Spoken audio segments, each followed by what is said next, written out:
For context, we're running a campaign as villains with a good agenda. Our overall goal is to free the non-humanoid population of Skirk from their bonds of oppression. Our party consists of 4 very questionable individuals leading an army of 57 orcs. At the time of writing, our goal is to gain an army to take over the land so we can take the fight to the humans. Our party consists of a psychotic fallen Asimar rogue/sorcerer named Drovia, a barbarian lycanthrope named Jorn, a dragonborn fighter/warlock named Ardak, and me, a doppelganger druid/ranger named Vitharsis. I should add that all of us are extremely broken and are at level 5. I believe that our DM hates us, but at the same time, it's kinda his fault for enabling us. For example, he allowed me to gain the race abilities for a single race of my choice as long as I used it as my main form because I was a doppelganger. Gotta love that face step, am I right guys?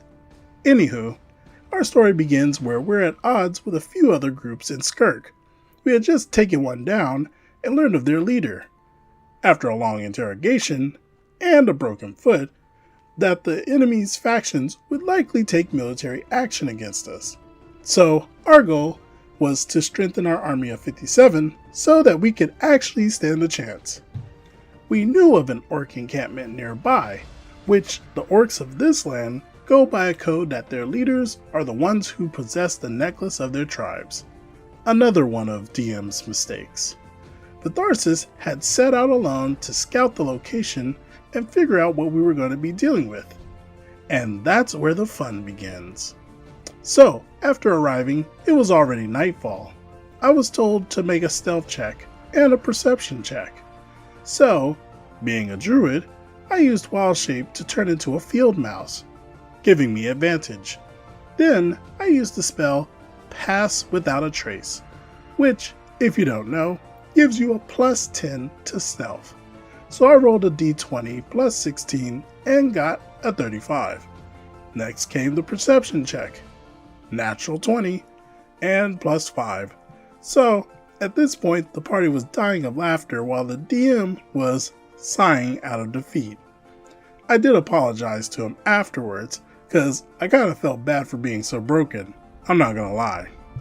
At this point there was basically nothing the DM could do to stop me, so I proceeded to walk around the entire camp, gaining intel on the orc numbers, defenses, and equipment, until I finally spotted the head honcho, and after confirming that he was wearing the necklace, I followed him around until he fell asleep.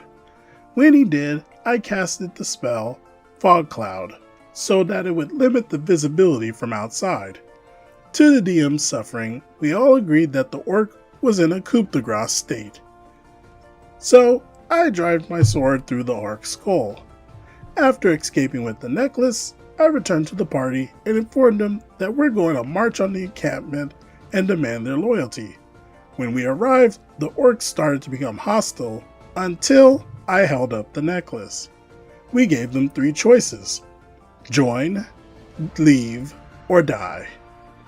115 out of the 120 orcs joined us, and at the end of the day, we had an army of 177 orcs and a DM with a headache.